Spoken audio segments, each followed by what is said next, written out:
Olá, na aula de hoje nós vamos falar sobre normas da ABNT, que é o órgão responsável pela normalização de trabalhos científicos de um modo geral. Nós sabemos que ciência, ela é de conhecimento público. Assim, a elaboração de textos, de pesquisa, livros, documentos com informações para públicos diferenciados são apenas algumas das facetas do vasto processo de comunicação. Essa comunicação, ela também viabiliza o intercâmbio das ideias e de experiências dos pesquisadores, dos estudiosos a respeito dos seus trabalhos científicos. Nessa linha de pensamento, então, o autor de qualquer trabalho científico, ele tem a responsabilidade de produzir documentos que sejam normalizados, para que todos possam compreender exatamente todas as informações que são colocadas à disposição desse público. Então, além de todo o cuidado na produção dos trabalhos científicos, o autor também tem que ter cuidado com relação à digitação e estrutura de um trabalho acadêmico. Vamos começar então com o formato. Utilizamos sempre folha A4. A forma de digitar, ou seja, a folha de estilo, como é que fica?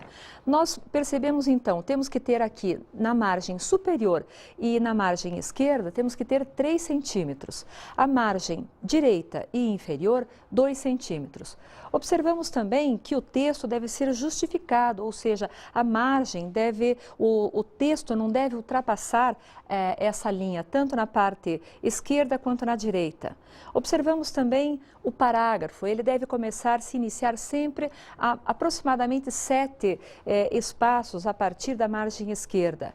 O espaço entre linhas é 1,5. A letra que geralmente usamos é Arial, Times New Roman e o número sempre número 12. A paginação de um trabalho científico, ou melhor dizendo, de uma monografia, como é que fica? Nós temos a primeira capa do trabalho que não conta, não recebe número e não conta. Na verdade, a numeração começa a ser contada a partir da folha de rosto. No entanto, esse número não fica visível. Todos os outros elementos subsequentes, eles são contados, mas o número não fica visível. Esse número ele só deve aparecer a partir da introdução, que é quando o texto efetivamente começa. Então, ali nós vamos ter página 10, página 11, de acordo com o número de páginas que nós tivermos antes. Dentro dos elementos pré-textuais, aqueles que nós já conhecemos como dedicatória, agradecimento ou epígrafe, é recomendação da ABNT que se faça normalmente na parte inferior da página e do lado direito, obedecendo a margem direita. O outro item é a capa. A capa é o elemento que cobre, que reveste todo o trabalho. É conveniente que se veja com a instituição na qual será apresentada a monografia, qual é a cor recomendada, porque às vezes difere de uma instituição para outra. A cor pode ser verde, ou às vezes preta, ou azul, então é conveniente consultá-los em primeiro lugar. Os elementos que nós colocamos na capa são aqueles mesmos que nós já falamos anteriormente, que se coloca na primeira capa interior, ou seja, colocamos o nome da instituição, colocamos o autor do trabalho, o título, a cidade e o ano. Após a capa, nós temos a folha de rosto e ela terá, como nós também já vimos, os mesmos elementos utilizados na capa. O nome da instituição, o nome do autor, o título, a cidade e o ano. Além disso, nós temos que ter aquela nota indicando qual é o propósito do trabalho e o nome do orientador. Bom, depois deste item, nós temos o sumário, que também é importante falar.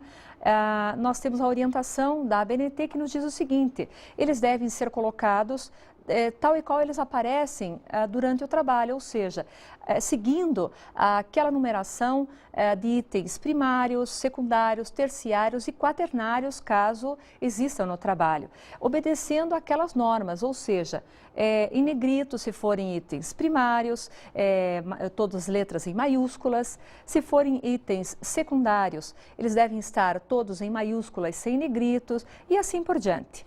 Em seguida, nós temos o texto que começa com a introdução. Bom, nós já sabemos que o texto ele vai ser o desenvolvimento da pesquisa, do trabalho propriamente dito. O que nós temos a observar na questão das orientações da ABNT? Em primeiro lugar, toda vez que nós tivermos qualquer palavra estrangeira ou qualquer palavra que mereça destaque, nós temos que colocar em negrito ou então em itálico. É importante também que esse texto tenha uma boa estrutura, sempre com introdução, desenvolvimento e conclusão. Notas de rodapé. Essas notas, elas aparecem ao pé das páginas e elas têm o objetivo de complementar o texto, para não sobrecarregar esse texto. Elas podem ser de referência, ou seja, nós vamos indicar a fonte, colocando o sobrenome do autor, o título do livro, a cidade, a edição, o ano e tudo mais que é necessário para uma referência.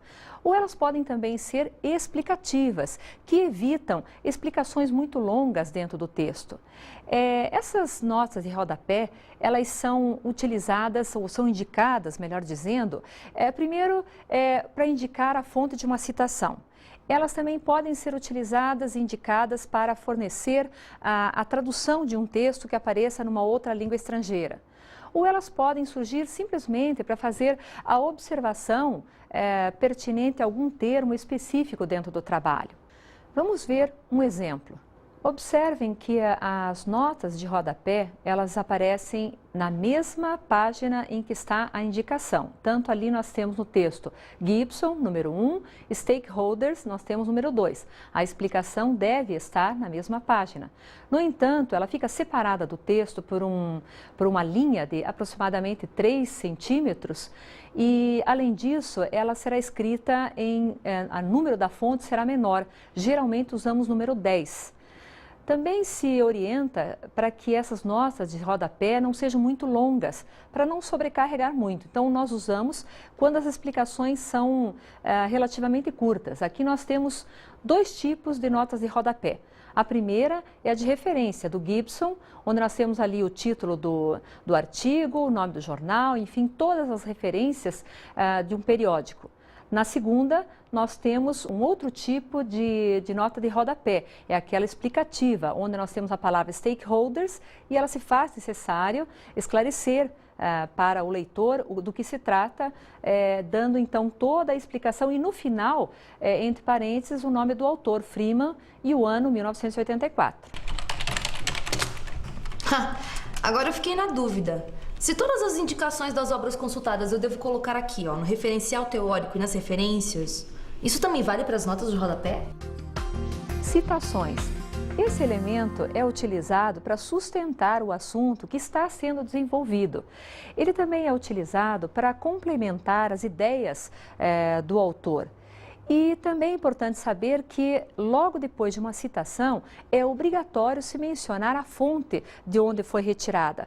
Como, por exemplo, o autor, o sobrenome do autor, melhor dizendo, e o ano da obra. Essa obra, que está sendo aqui indicada, ela será lá nas referências, ela será indicada completo, o nome do autor, o título do livro, o ano, enfim, todos aqueles elementos necessários para as referências. Nós temos 2 tipos de citação. Uma delas são as citações diretas, que é, na verdade, o famoso recortar-colar. O que é isso? É, na verdade, a transcrição exata do que um determinado autor falou a respeito de um determinado assunto. Nessa citação direta, nós não modificamos nada ao texto, ou seja, nós colocamos pontos, vírgulas, palavras, exatamente da forma que está no original. Dentro dessas citações, nós ainda temos as citações diretas, que são chamadas curtas, ou seja, elas têm até 3 linhas. Como é que elas ficam num texto? Essa transcrição de citações diretas, elas vão aparecer entre aspas, que vão delimitar o espaço da citação. Além disso, é preciso prestar atenção na obrigatoriedade de se colocar, após uma citação direta curta, se colocar o nome do autor e o ano da obra. Vamos dar uma olhada no exemplo.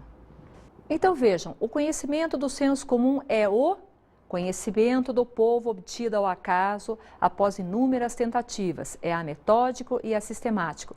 Observem que entre as aspas está a citação que foi dita ou foi retirada desse livro de Servo Bervian, exatamente com o ano e com a página de onde ela foi retirada. Observem também que quando o autor ou os autores aparecem dentro do parênteses, eles devem estar escritos totalmente em letras maiúsculas. Temos também as citações diretas longas. Essas serão consideradas assim quando tiverem mais do que 3 linhas. Aí elas terão que ser escritas num parágrafo separado e numa margem mais recuada. Vamos dar uma olhada no exemplo. A investigação científica se inicia quando se descobre que os conhecimentos existentes, originários das crenças do senso comum, das religiões ou da mitologia, são insuficientes e impotentes para explicar os problemas e as dúvidas que surgem.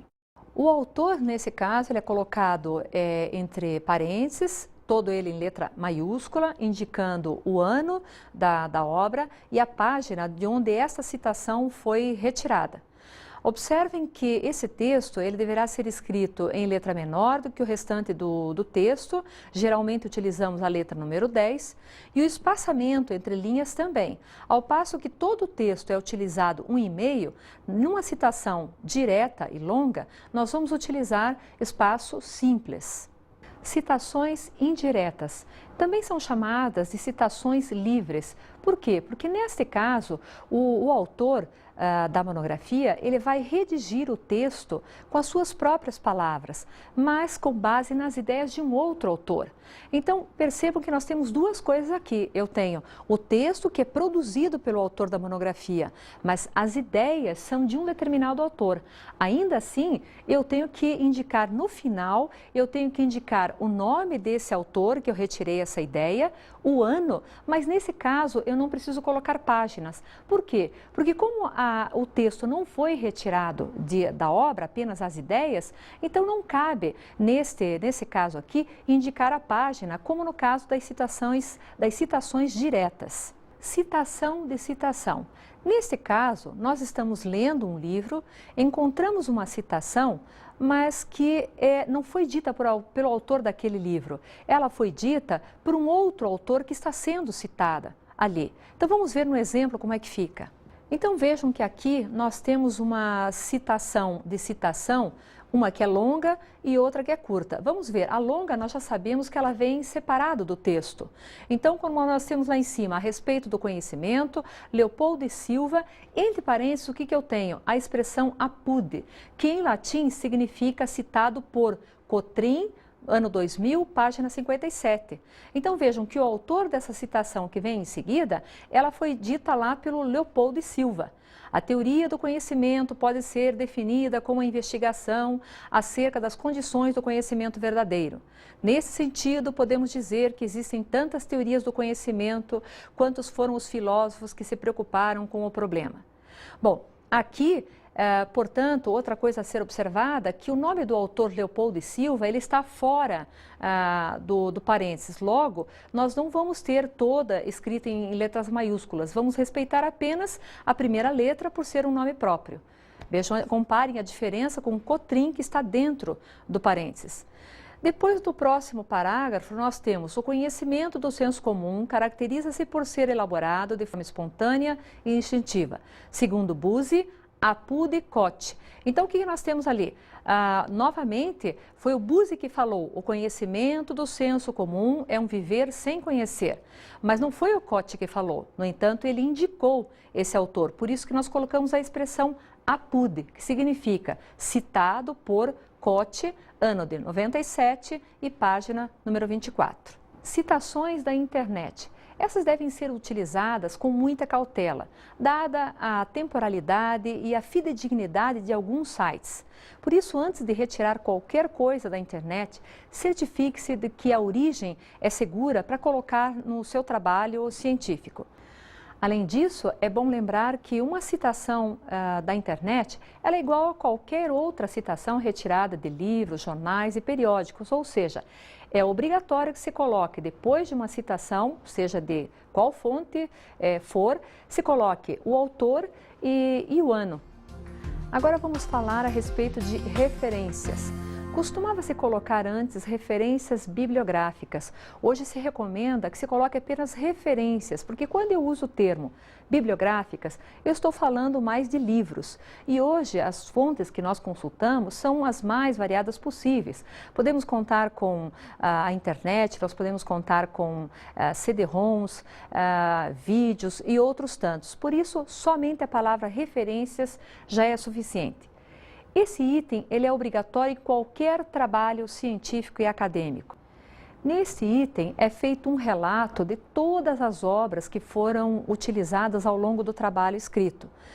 É conveniente que no final se faça uma verificação entre todas aquelas obras relacionadas ali em referências com aquelas que foram indicadas lá nos elementos textuais da monografia.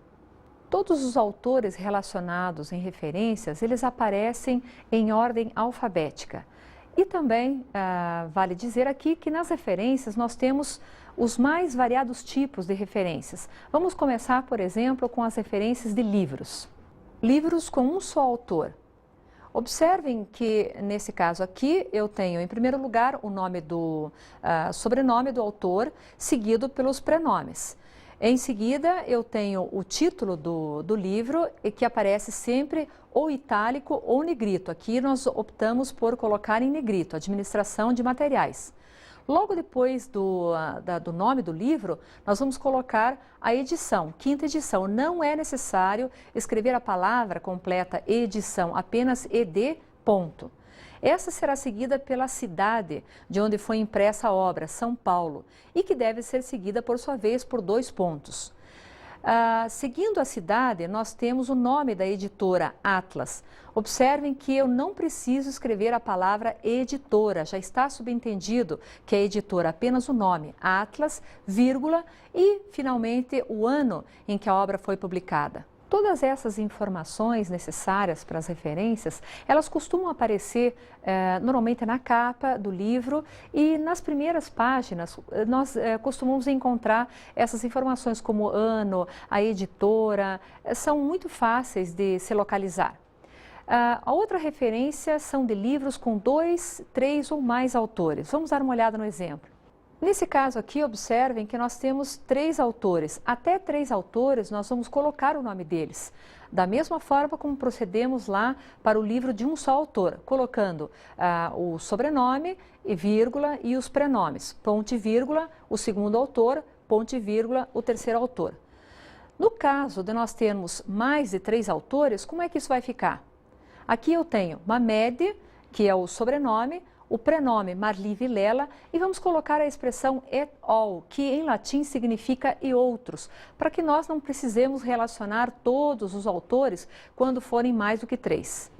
Vamos agora ver as referências de artigos de publicações periódicas, como por exemplo, revistas.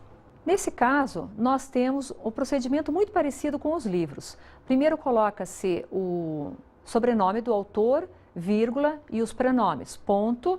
Só que em seguida, ao invés de termos o nome do livro, como acontecia antes, aqui nós vamos colocar o nome do artigo do autor, Educação, Formação Profissional, para além dos novos paradigmas, ponto. E nesse caso, em negrito, nós vamos colocar o nome do periódico, Boletim Técnico do Senac, vírgula, seguido pela cidade onde ele foi publicado. Observem que nesse caso de periódicos ou revistas, nós temos o volume, o número, a página em que se encontra esse artigo. Em seguida, nós temos o mês e, por último, o ano da publicação.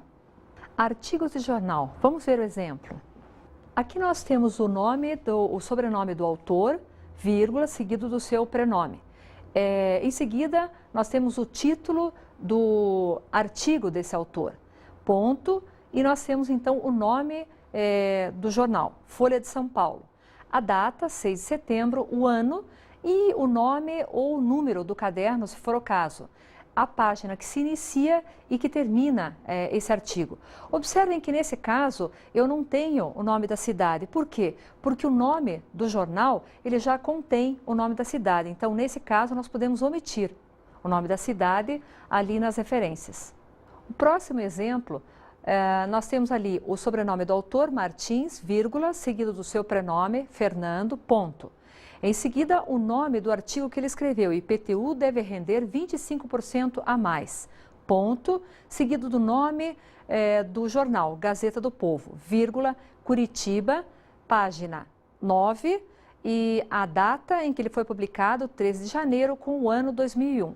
Observem que nesse exemplo, o título do jornal Gazeta do Povo não indica o nome da cidade. Por essa razão, vírgula, nós temos o nome ali, Curitiba. Então, repetindo, vamos prestar atenção toda vez que fizermos uma referência de algum jornal. Quando o nome do jornal já tem o nome da cidade, é desnecessário que eu escreva o nome dessa cidade. No entanto, quando o nome do jornal não tem o nome da cidade, não há como saber. Por essa razão, eu tenho que escrever o nome da cidade de publicação do jornal. Agora vamos falar sobre referências de guias. Vamos ver um exemplo. Quando fazemos uma referência de guias, começamos com o nome. Neste caso, Brasil, roteiros turísticos é o nome do guia. Seguido, portanto, pela cidade de publicação, que é São Paulo, e 2 pontos. Em seguida, eu tenho o nome da editora, vírgula, 1995, que é o ano de publicação, e o número de páginas, 319, P. ponto. E quando as referências são de um evento, vamos ver como é que fica no exemplo. Quando nós fazemos a referência de algum evento, nós temos que colocar tudo em letras maiúsculas, o nome desse evento, nesse caso aqui, Seminário Nacional de Bibliotecas Universitárias, o número desse seminário, que nesse caso é 7, o ano em que ele se realizou, que é 1991, a cidade em que ele se realizou, nesse caso Rio de Janeiro, ponto. Em seguida eu tenho o nome da publicação, anais, que normalmente são feitos após seminários, tudo escrito em negrito. Em seguida, colocamos a cidade da publicação, que por acaso é a mesma, Rio de Janeiro, 2 pontos, seguido pela editora, aqui SIBI, UFRJ, vírgula, e o ano de publicação, 1992. Catálogos de exposições de editores e outros. Vamos ver o exemplo. Nesse caso, começamos tudo em letras maiúsculas, com o autor ou com a instituição responsável pelo catálogo. Nesse caso, nós temos British Council, ponto, seguido pelo título do catálogo, aqui Paperbacks for Universities, ponto.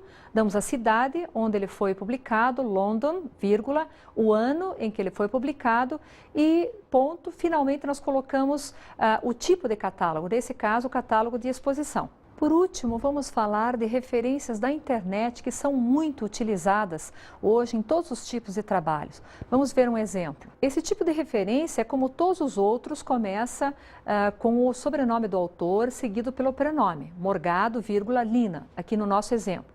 Em seguida, colocamos entre parênteses o ano de publicação daquele artigo que nós estamos utilizando. É importante dizer o seguinte, que esse ano de publicação nem sempre aparece na internet. Então, fica esclarecido então que se está disponível, nós vamos colocar. Se não tiver, simplesmente omitimos esse dado. Em seguida, colocamos o nome do artigo, nesse caso, o lugar do hipertexto na aprendizagem, alguns princípios para a sua concepção. Colocamos apenas em negrito, apenas o primeiro nome, o primeiro título, que vai até os 2 pontos. Observem que depois não está em negrito. É dessa forma que se faz. Em seguida, colocamos a cidade, São Paulo, 2 pontos, o nome do site, nesse caso aqui, ou periódico, que no caso é Moderna Online Fazendo Escola. Em seguida, utilizamos a expressão disponível em, seguida do endereço completo que nós utilizamos. E depois disso, nós colocamos acesso em e indicamos a data em que nós tiramos aquela informação. Nesse caso, 17 de setembro de 1999. Regras e preceitos só têm valor com a capacidade natural do ser humano.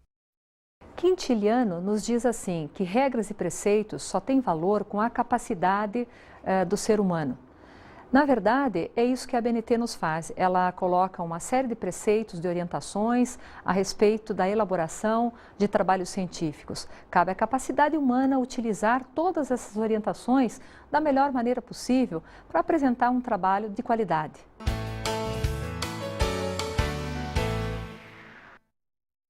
É o livro Manual de Trabalhos Monográficos de Graduação, Especialização, Mestrado e Doutorado, de Carlos Alberto Serra Negra e Elizabeth Marinho Serra Negra, da editora Atlas. Nesta obra, os autores oferecem uma indicação bastante ampla sobre as normas da ABNT e normas já mais atualizadas. Por isso, nós recomendamos o capítulo 6 e 7.